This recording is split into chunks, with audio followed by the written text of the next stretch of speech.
Saudara, pekan ini Kementerian Pendidikan dan Kebudayaan mulai menyalurkan bantuan kuota internet untuk mendukung pembelajaran jarak jauh di tengah pandemi corona. Bantuan diberikan selama 4 bulan kepada peserta didik dan pendidik PAUD, SD, SMP, dan SMA, serta mahasiswa dan juga dosen. Peserta didik pendidikan anak usia dini atau PAUD menerima bantuan kuota internet 20 GB per bulan, terdiri dari 15 GB kuota aplikasi pembelajaran dan 5 GB aplikasi umum. Lalu untuk peserta didik SD, SMP, hingga SMA akan menerima kuota internet sebesar 35 GB per bulan. Tenaga pendidik PAUD, SD, SMP, dan SMA menerima bantuan kuota internet masing-masing sebesar 42 GB per bulan. Lalu khusus bagi mahasiswa dan dosen perguruan tinggi menerima bantuan kuota internet sebesar 50 GB setiap bulan.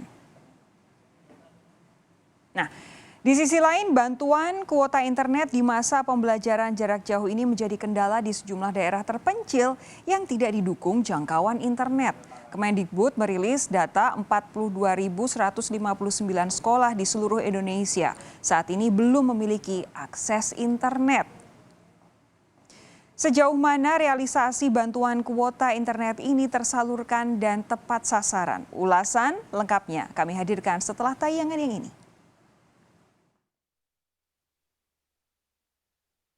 Penyaluran bantuan kuota data internet dari Kemendikbud untuk pendidik dan peserta didik resmi berjalan.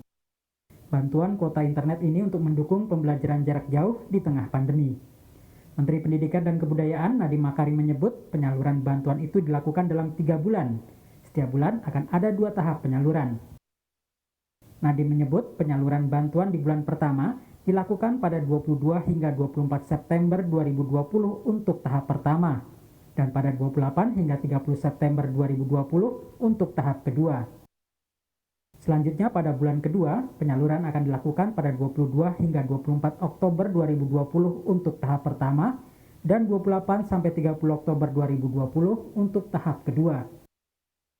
Sementara penyaluran kuota bulan ketiga dan keempat yang dikirim bersamaan dilakukan pada 22 hingga 24 November 2020 untuk tahap pertama dan 28 hingga 29 November 2020 untuk tahap kedua. Nadiem menambahkan bantuan kuota tersebut akan diberikan dengan volume berbeda untuk 4 kelompok. Kuota tersebut untuk yang peserta didik PAUD sebesar 20 GB, untuk peserta didik jenjang pendidikan dasar dan menengah, ini grup yang terbesar, ada 35 GB, pendidik pada PAUD dan jenjang pendidikan dasar diberikan 42 GB, dan mahasiswa dan dosen diberikan 50 GB. Sementara Menteri Komunikasi dan Informatika Johnny G. Plate meminta operator seluler yang terlibat dalam program bantuan kuota belajar untuk menjaga kualitas jaringan mereka. Kami tentu memastikan agar para operator selulernya menjaga agar quality of service jaringannya itu bisa terjaga dengan baik, ya.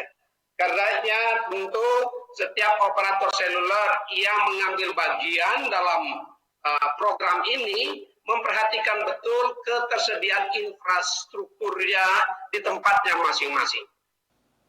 Bantuan ini disambut gembira para guru dan murid, salah satunya di SMK Negeri 5 Palembang, Sumatera Selatan. Di sekolah ini ada 1.390 siswa dan 90 guru yang menerima bantuan kuota internet. Untuk mendapatkan bantuan ini, para siswa dan guru harus sudah terdaftar di data pokok pendidikan. Jadi kita tahu, apalagi SMK ini kebanyakan mereka yang dari kelas menengah ke bawah, kita rasakan juga keluhan-keluhan orang tua, dan di sini kelihatannya agak kurang. Jadi itu harusnya ada bantuan terus, harusnya pemerintah. Tapi kita lihat kebijakan berikutnya nanti, kita tidak bisa memutuskan, harapan kita begitu. Kemendikbud mengalokasikan dana sebesar 7,3 triliun rupiah untuk subsidi kuota internet. Untuk itu, Kemendikbud harus melakukan pengawasan ketat dalam penyaluran bantuan kuota internet tersebut, agar tidak ada kebocoran dan tepat sasaran. Tim Liputan Kompas TV.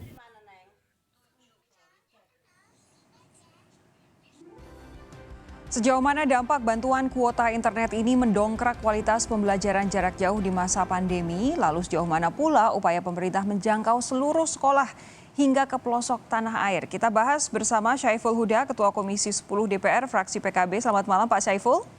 Selamat malam, Mbak. Ada pula Bung Indra Karismiaji, pengamat pendidikan. Selamat malam Bung Indra. Malam, Mbak. Sehat ya? Alhamdulillah sehat. Sebelum saya berbincang dengan dua narasumber saya, kami ingin menyampaikan disclaimer terlebih dahulu. Tim Kompas TV sejak siang tadi sudah berusaha menghubungi pihak Kemendikbud, namun belum terhubung hingga saat ini, saudara. Kami akan terus mencoba sampai dengan perbincangan ini usai. Saya mau ke Pak Syaiful Huda terlebih dahulu. Pak Syaiful, dari koordinasi Komisi 10 dengan Kemendikbud, sejauh mana saat ini realisasi bantuan kuota internet pendidikan? Ya, satu, kita apresiasi langkah subsidi kuota internet ini, karena ini bagian dari rekomendasi Komisi 10 juga. Karena sekecil apapun inisiatif prakarsa dalam darurat pendidikan kita, memasuki bulan ke-8, ke-9 ini, itu akan cukup berarti, termasuk subsidi kuota internet ini. Yang kedua, memang ini perlu evaluasi dan pengumuman mengupdate yang sifatnya berkala dari Kemendikbud. Supaya terkait dengan siswa, guru, dosen, dan mahasiswa yang belum masuk terupdate nomor smartphone-nya bisa terus untuk di-input oleh Kemendikbud.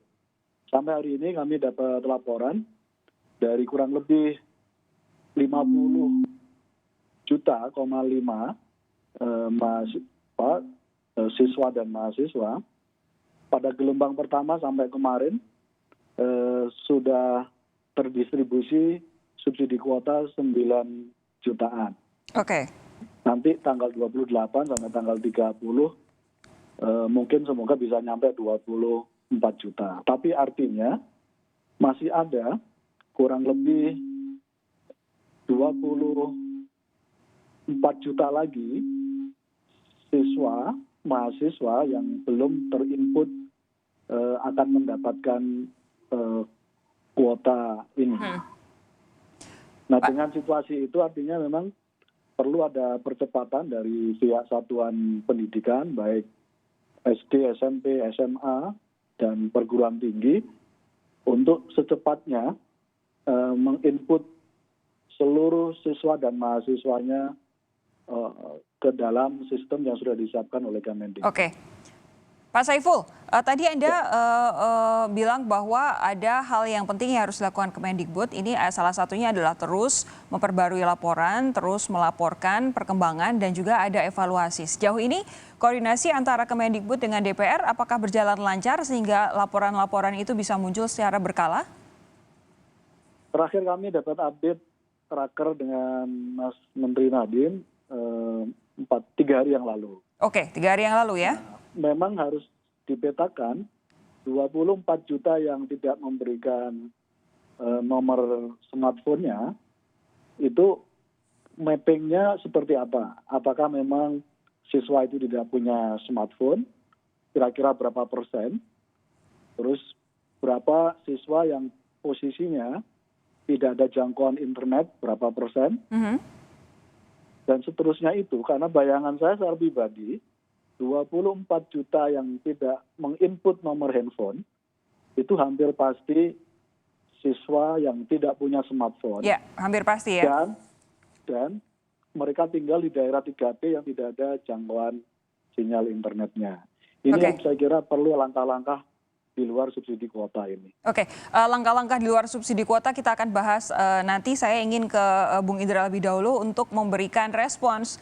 Ini kan bulan ini sudah mulai didistribusikan bantuan kuota internet untuk pembelajaran daring. Sejauh ini, apa tanggapan Anda, Bung Indra? Ya, yang pertama sama seperti Pak Huda tadi, kita mengapresiasi lah. Ada langkah upaya pemerintah untuk menyelesaikan masalah PJJ ini. Cuman catatan dari saya, masalah PJJ bukan hanya kuota.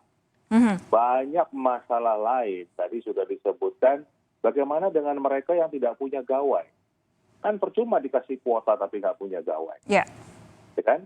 Kemudian katakanlah punya gawai bisa kita kasih kuota tapi nggak ada sinyalnya.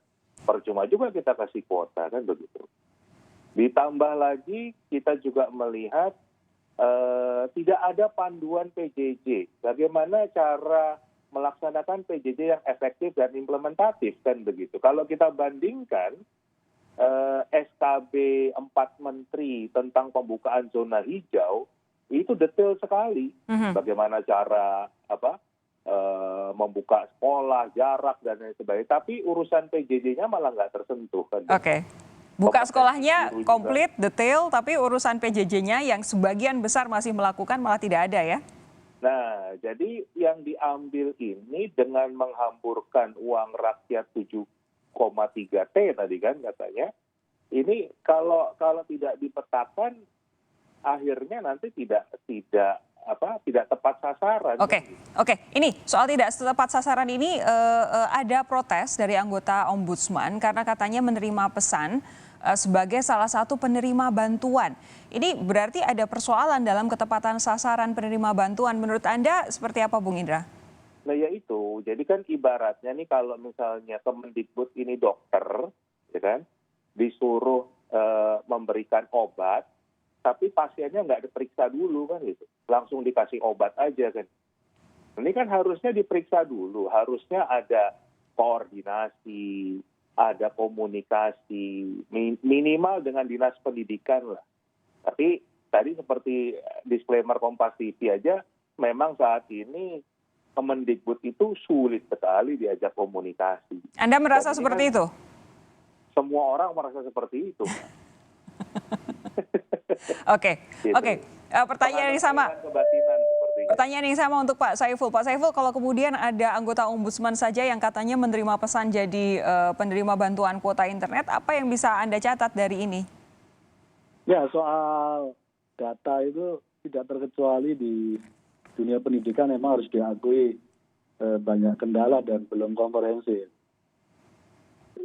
Kasus Pak Afin Lee yang dapat kuota, subsidi kuota, itu kalau melihat dari skema jumlah jumlah yang dikeluarkan oleh Kemendikbud, itu tanggung jawab perguruan tingginya. Oke. Karena dapat informasi katanya Pak Afin Lee sebagai mahasiswa S3 di Universitas Diponegoro. Nah pada konteks ini saya kira pentingnya penanggung jawab di masing-masing satuan pendidikan itu untuk memverifikasi secara detail sebelum dimasukkan kepada Kemendikbud. Nah rentang kendali ini yang saya kira dari dulu memang selalu menjadi persoalan. Dan ini harus diperbaiki terus-menerus dengan cara dievaluasi, diupdate, diumumkan setiap saat kepada publik. Saya menyarankan, walaupun ini skemanya ini Mbak, skemanya semua dapat, tapi filosofi subsidi itu kan sebenarnya diberikan kepada yang tidak mampu. Karena itu saya berharap bagi publik, siswa dan mahasiswa dan orang tua, setelah mendapatkan subsidi pada tahap pertama ini, dan dirasa tidak perlu karena sudah berkecukupan. Namanya di take out gitu ya? Lebih baik tahap kedua meminta supaya itu di-delete atau dikeluarkan dari subsidi kuota ini, supaya tidak banyak anggaran yang terpakai sia-sia. Oke, kita harus jeda sejenak Pak Saiful dan juga Bung Indra, tapi nanti setelah jeda saya akan tanyakan lebih lanjut bagaimana pendapat Anda berdua tentang daerah-daerah 3T itu tadi, terluar, tertinggal dan juga terdepan, apalagi kalau tidak ada sinyal dan juga tidak ada listrik. Sesaat lagi saudara, jangan kemana-mana, tetap bersama kami. Sapa Indonesia Malam segera kembali.